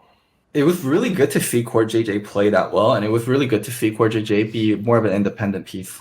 Yeah, I thought he played really, really well that game. Yeah, I thought it was really good to see like TSM play that bad. Like personally, like I thought that was just like it was just funny, you know, given like the whole circumstance of how the team was and just the narratives, etc. Like I don't know, I found it really entertaining seeing like. Because TL is kind of like the underdogs in terms of like the storyline, right? Like TSM is not if you heard about what happened in scrims. I heard TSM is dog shit and TL is amazing. Yeah, that's what I heard too. But it just in general, what I'm talking about is just the fact that like TSM is just a more popular team now. Like Doublelift was the most popular player on TL. Now he joins TSM. Bjergsen, really popular. Just in general, like TSM has just always been a more popular org than TL. So just I think that this like change. It's just 25-minute stop. Yeah, it's funny because I really think that like I really like seeing players like Tactical show up in LCS, and I feel like he's been playing pretty well. So I think that's really interesting for me as a somebody who loves the league, right? Because I want to see players like that become like the future of our league. Like I want to see Tactical become really good. Like we need players like him to be good.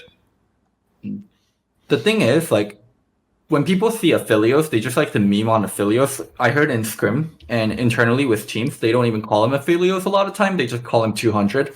It's like, they're like, oh, look at Aphelios. Like, it's Aphelios doing Aphelios thing. There was like that one before in European League 2. For Aphelios to do Aphelios things, there's a lot of setup that needs to be done. Like, there's a lot of gun control that needs to be done. Like, Aphelios needs to make sure he has the right 2 guns. And he needs to make sure he's in the right situation. And with the white gun, with Chakram, that's where a lot of the bullshit things happen. He needs to stack it up before, and he needs to maintain like a really good melee distance while dodging skill shots. So it's not easy.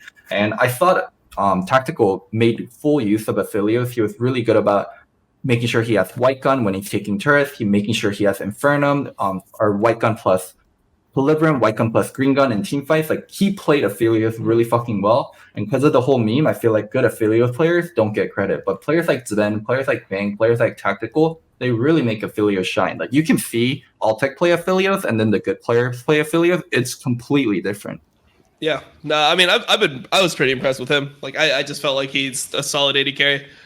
There was like one moment in the second game they played where there was like some over aggression from him, like in the bot lane where he could have easily just like walked away, kind of ruined the game by walking up and getting himself caught. But in general, like I think that he that's a good performance for him. And if you think about the 5 LCS games he's played, right? Like he's played 5 games in LCS so far. He's looked really good in 4 of them, right? There was one game where he looked bad.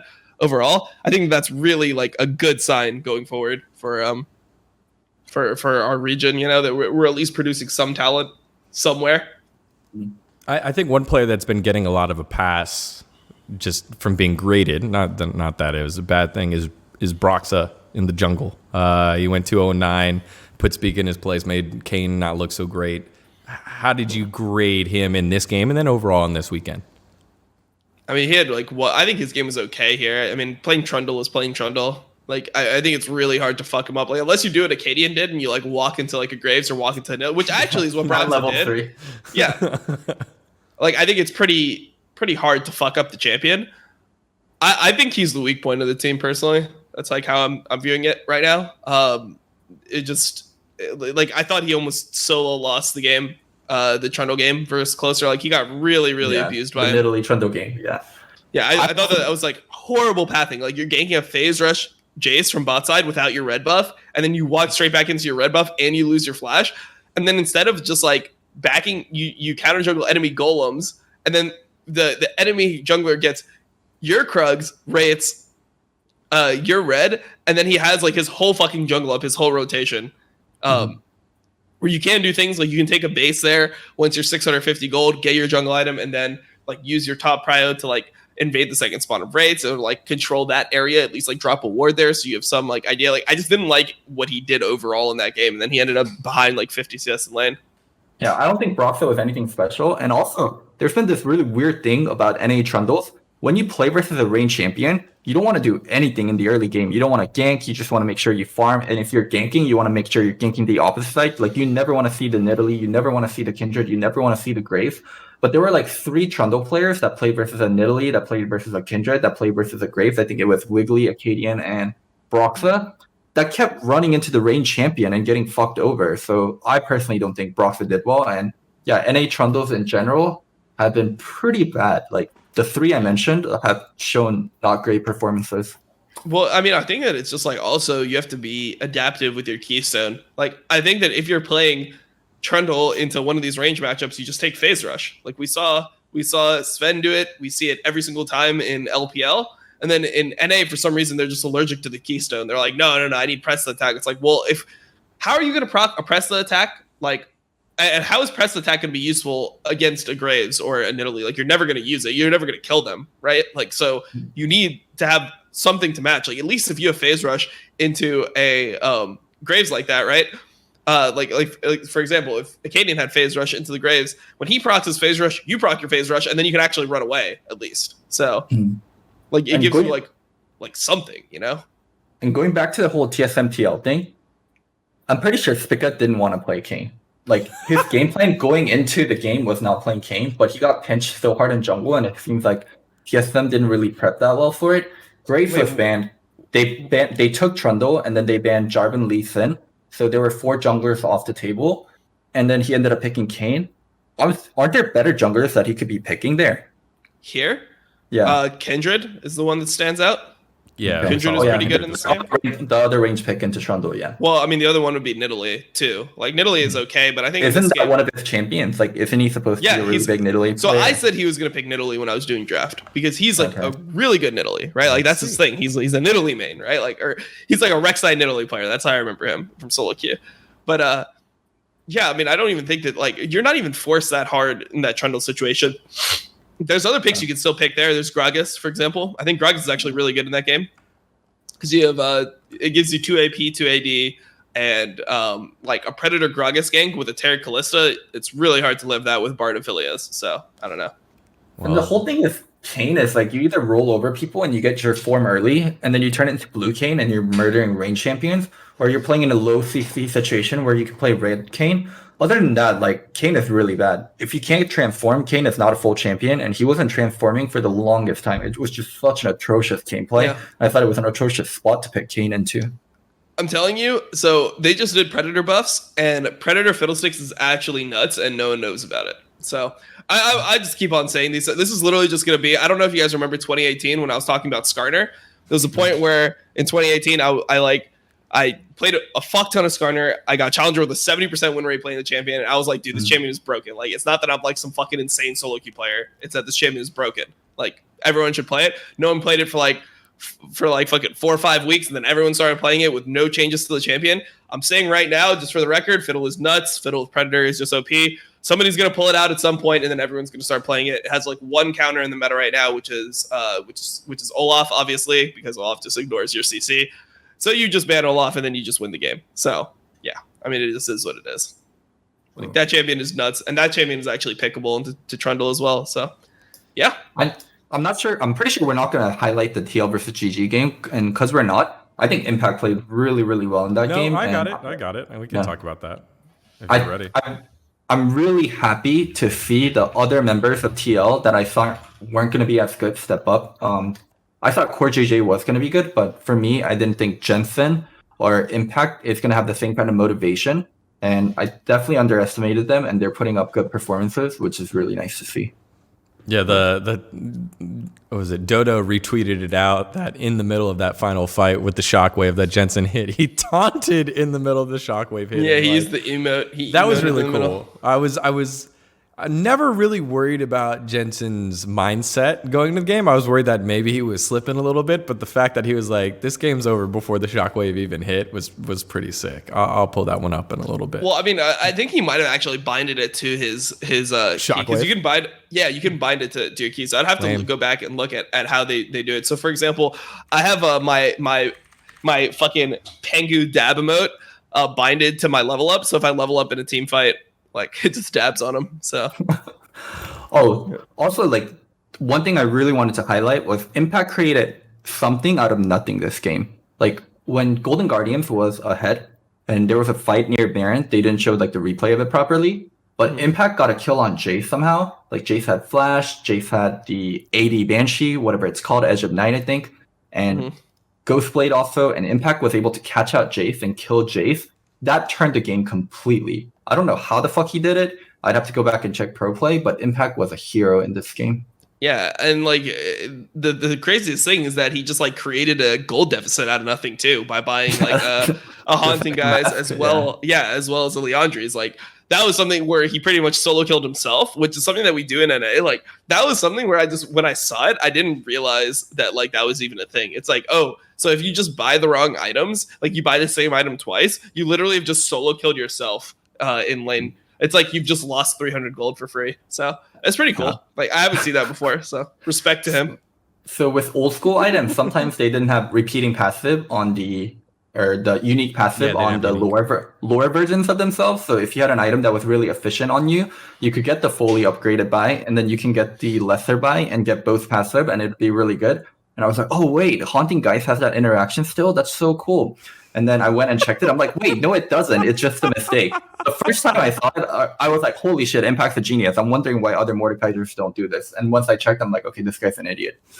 Yeah, I'm pretty sure he just fucked up. He's like, oh, fuck. Like, I didn't know I first item Leandri's in this matchup. Well, shit.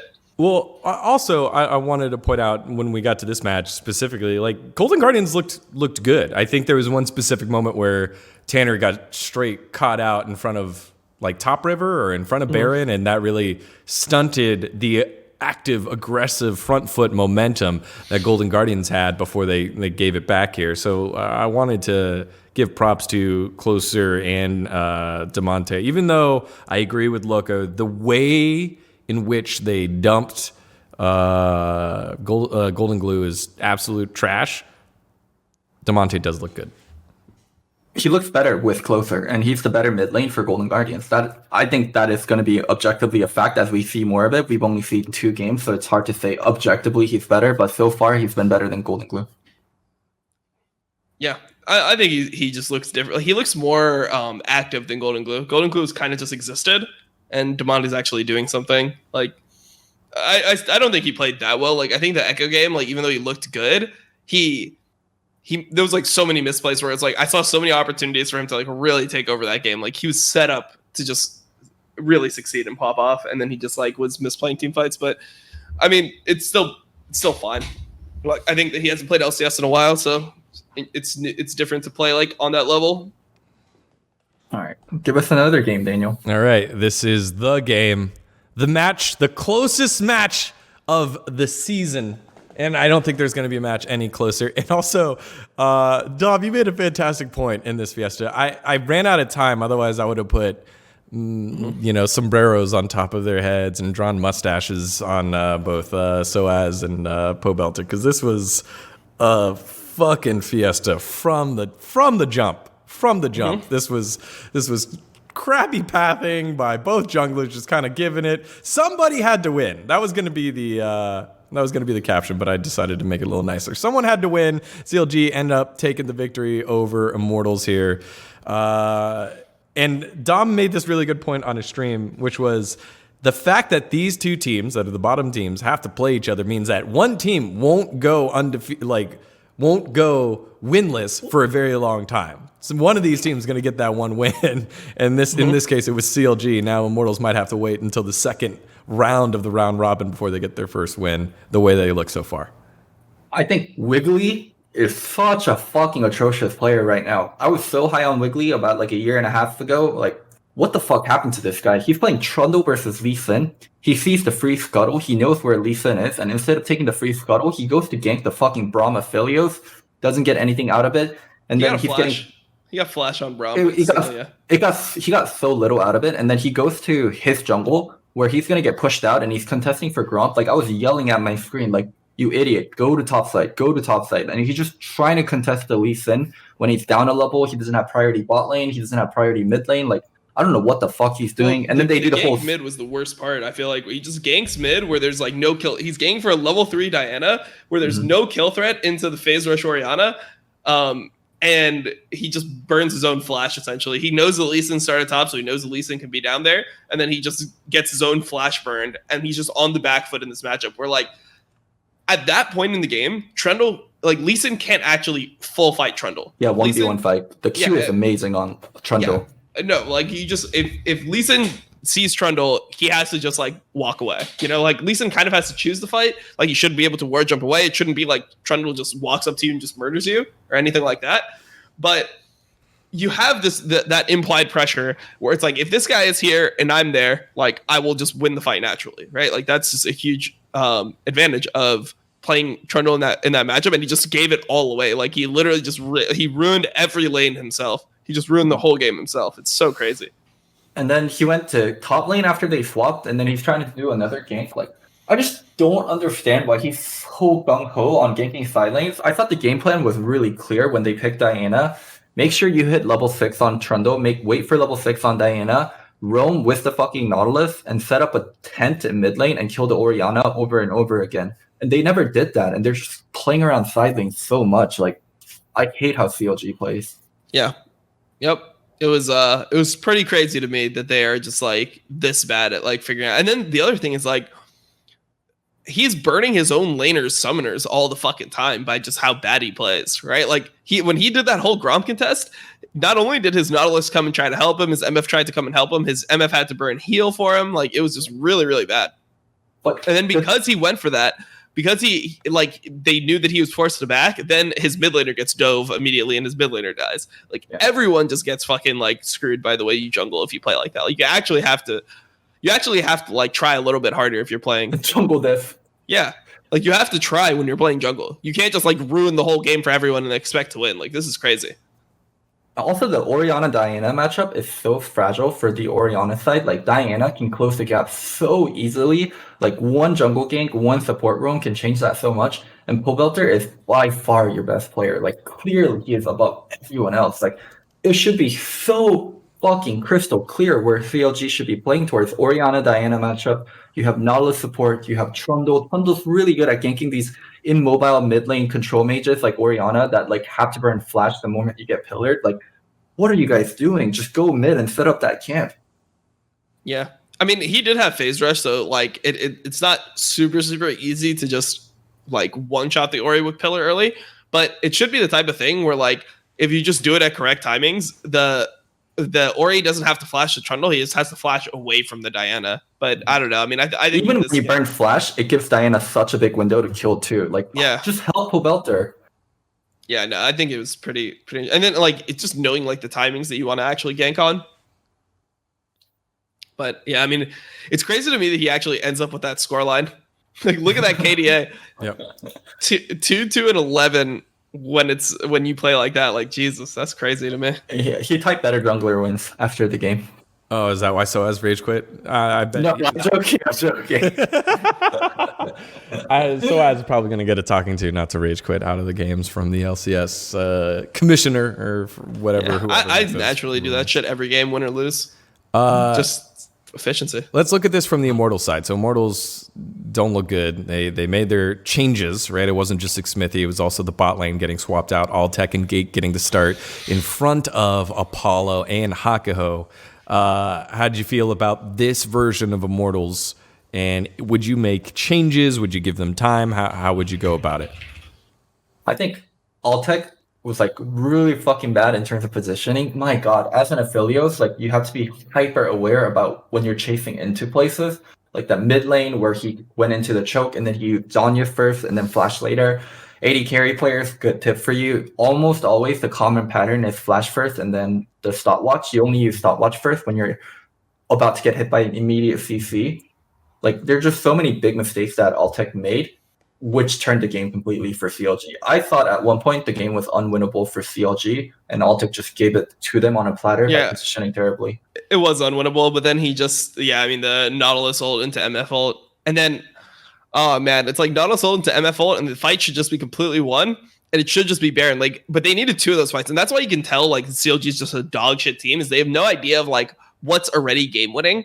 I'm like, what's not. So for example, they get that huge pick on Aphelios, right? They kill Aphelios, they kill Lee Sin, they kill Orin like instantly, right? And they have a free Baron, but instead Ruin chases into the tier 1 to try to like kill the Braum with stopwatch. And then he dies, yeah. And then he dies, and they just can't do Baron anymore. And it's like they don't know what a win is. Like they can't recognize like, yo, we just won the fucking game. They just entered the whole game, like take the fucking win and just like you're just good, right? Like get out of the situation. All right, we get a free win.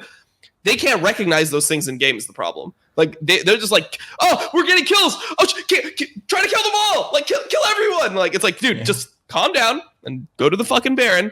Like go to Baron and just take the Baron, and then you just win the game. It's really that simple. That feels weird to me, knowing that you've got Stickstay, Smoothie, and Pobe on this roster, which are vets. Maybe Smoothie because he does get a little. He's known to get a little hype in his comms, but like Pobe knows how to win. He knows how to close out games.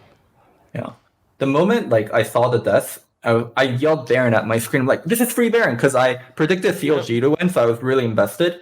And then when Ruin went to chase, I had the same reaction that Dom did. Like, what the fuck are you doing? Like, holy fucking shit! It was literally free Baron. Well, it's just when you're full HP, right? Like, if you're full HP Aatrox, why would you want to sacrifice your whole HP bar to burn the Braum stopwatch anyway? Okay, let's say you don't even know the guy has stopwatch. Let's say that he's that incompetent, that Ruin is that bad of a player, he's just not aware of who has stopwatch in the game, which is just like basic shit. But like, if he is that bad of a player, why would you think that killing the Braum would make any difference in the situation anyway? A Braum without ult, like you think Braum makes that much difference in a Baron fight? Like it's not like a fucking mage support like a fucking Vel'Koz or a Zyra that's really just gonna like just ruin your Baron or like be able to actually do something. Like Braum is doing nothing in that situation. Like so why do you think that's a good kill to go for? I just don't understand.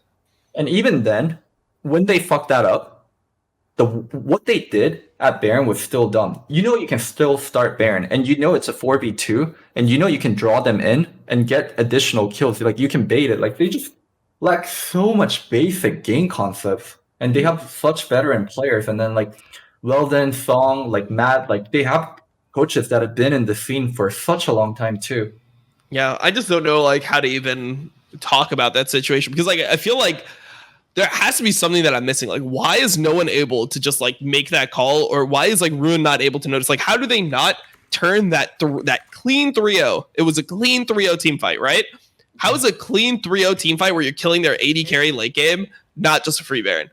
Yeah, at 20 minutes plus. Doesn't matter what team comp you have. 20 minutes plus, how is that not just a free Baron every single time? Like with reasonable HP bars, obviously. I wish I had no expectations, but due to what Jack said and due to what the other coaches told me, there were a lot of people saying good things about CLG. They were telling me good things about CLG, not just Jack. There were so many coaches saying, oh, CLG might actually be legit this split. Oh, they're doing well in scrims. Like, they are not a pushover. And I was told how much of a pushover Immortals was. So I was just shocked that CLG played this badly. The perfect game, I thought that was like a one-off, and I thought that was like, oh, it's just the first game, whatever, and then versus Immortals, they're going to show us something different. Like, the level of play in this game was garbage.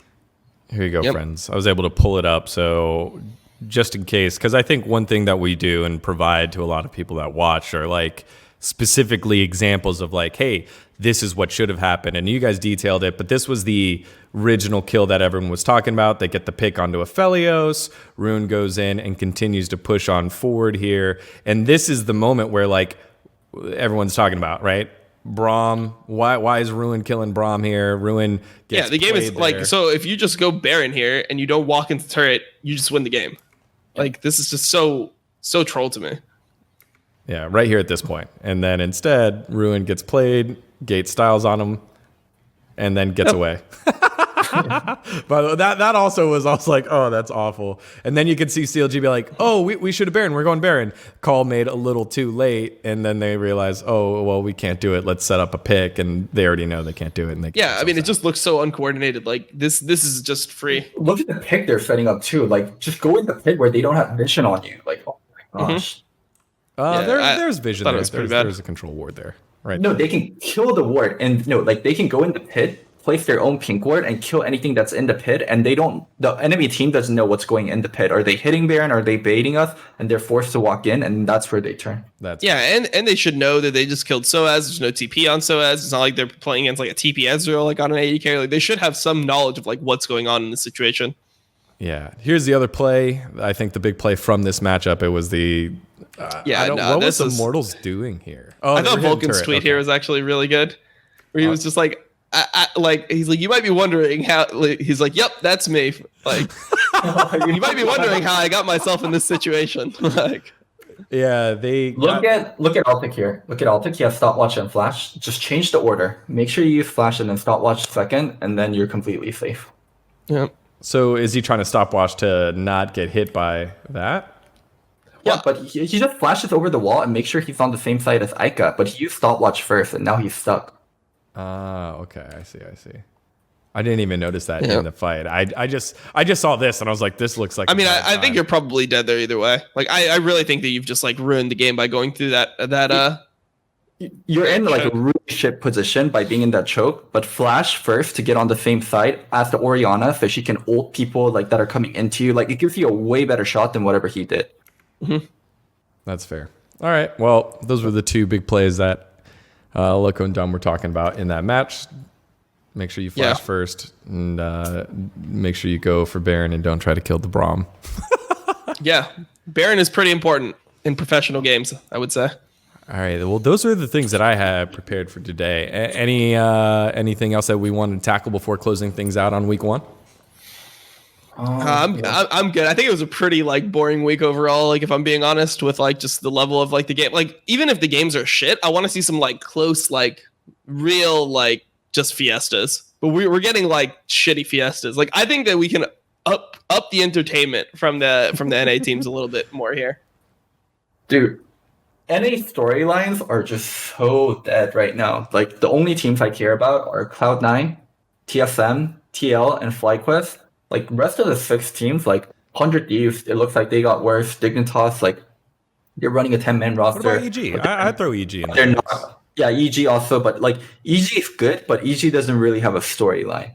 Like, and the whole Dignitas 10-man thing, like they're not gonna run a 10-man by the end of the split. They're gonna have 5 starting players. Like, you're trying to get me to care about if Dardoch's gonna start on Dignitas, but I think Acadian's still better. Like, it's just most of the majority storylines are just so boring. Like, it's I like so seeing boring Golden and Guardians uninteresting. play for some reason. Even though they kind of suck, like I like watching them play for some reason, just because I like watching Closer pretty much. I think Closer's actually really good.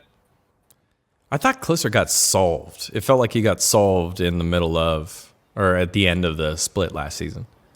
Yeah, and then this split, and then this season, and then these 2 games, he's just shitting on both the junglers like super hard. So, and he's like the person that he had the best looking Graves in Italy that we've seen. Dom, can you explain a little bit about the jungle experience? Because I think you'll do it better than me. So pretty much like jungle experience, it's not the biggest change in the world, but what it is that between levels, so after level 9, you gain more experience between levels 9 and 13 than you did before. So you accelerate like further through the game. So that was kind of like when jungle would start falling off. At that point, was when laners would just start like skyrocketing above you.